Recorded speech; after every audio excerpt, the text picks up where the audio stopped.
Medieval India, chapter number 15, page number 195. Growth of administration, the Mansabdari system and the Mughal army. The administrative machinery and the revenue system developed by Akbar was maintained under Jahangir and Shah Jahan with minor modifications. Important changes were, however, effected in the functioning of the Mansabdari system. Under Akbar, for the maintenance of his contingent, the mansabdar was paid at an average rate of Rs 240 per annum per sawar.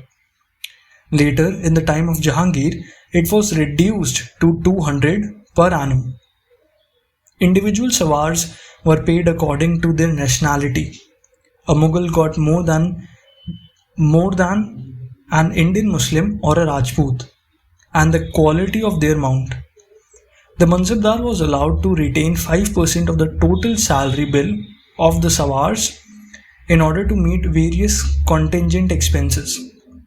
The Mughals favoured mixed contingents with men drawn in fixed proportions from the Irani and Turani Mughals, Indian Afghans and Rajputs.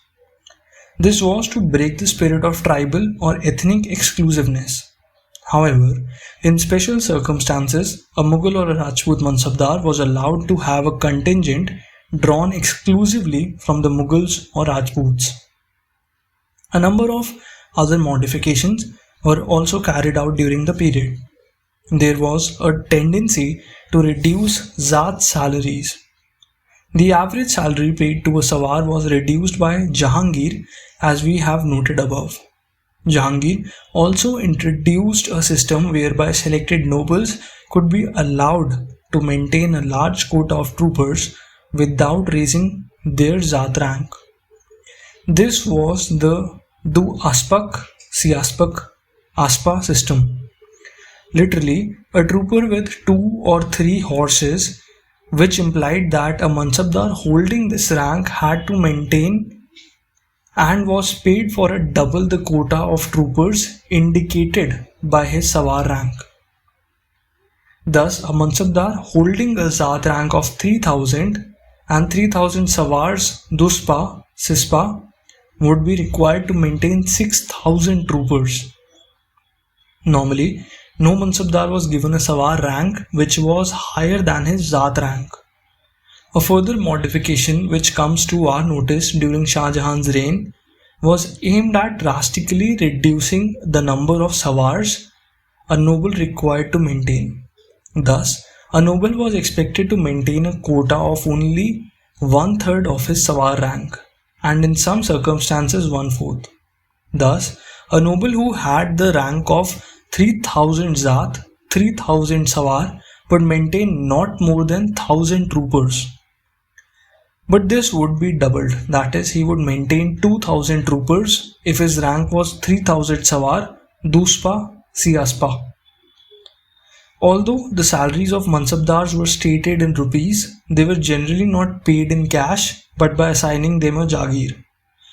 Mansabdars preferred a Jagir because cash payments were likely to be delayed and sometimes entailed a lot of harassment. Also, control over land was a mark of social prestige. By devising a careful scale of gradations and laying down meticulous rules of business, the Mughals bureaucratized the nobility. But they could not take away their feudal attachment to land. This, as shall we see, was one of the dilemmas facing the Mughal nobility. For purposes of assigning Jagirs, the revenue department had to maintain a register indicating the assessed income, Jama, of various areas. The account, however, was not indicated in rupees but in dhams, which was calculated at the rate of 40 dhams to a rupee. This document was called the Jama Dami, or assessed income based on dhams. As the number of Mansabdars kept growing and the financial resources of the state were strained on account of a number of reasons, even the above modifications were not found adequate. Drastic cuts in salaries all around would have created disaffection among the nobles, which the rulers could ill afford. Hence, the coat of troopers and the horses a noble had to maintain out of his Sawar rank was further reduced by a new scaling device. The salaries of the Mansabdars was put on a month scale, 10 months, 8 months, 6 months, or even less than that, and their obligations for the maintenance of a quota of Sawars were brought down accordingly. Thus, a Mansabdar who had a rank of 3000 Zat, 3000 Sawar, and maintained 1000 Sawars under the rule of 1/3 mentioned above, would normally have had to maintain 2200 horses under the rule introduced by Akbar. But if he was put on a 10th month scale, he would maintain only 1800 horses. If for 5 months only 1000 horses, it was rare for anyone to get allowances for less than 5 months or for more than 10 months. The month scale had little to do with the decline on the income of Jagir, for the month scale was applied not only to Jagirs but also to those who were paid in cash. During Shah Jahan's reign, the area under cultivation increased. Production of cash crops also increased. The Janadami, that is the income of the Jagir, also increased. But the increase kept pace broadly with the price rise during the period. It may be noted that most of the Marathas who were inducted into the Mughal service were assigned mansabs on a 5-monthly basis or even less. In this way, while they were given a high rank in the hierarchy, the actual number of horses and effective sawars was much less than was indicated by their rank. The availability of remounts was, as we have seen, vital for an efficient cavalry force.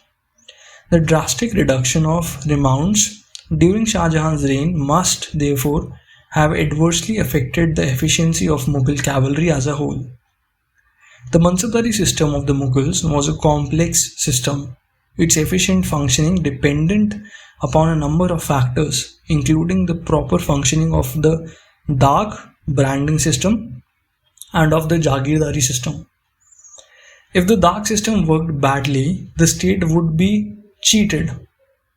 If the Jamadami was inflated or the Jagirdar was not able to get the salary due to him, he would be disaffected or he would not maintain his due contingent.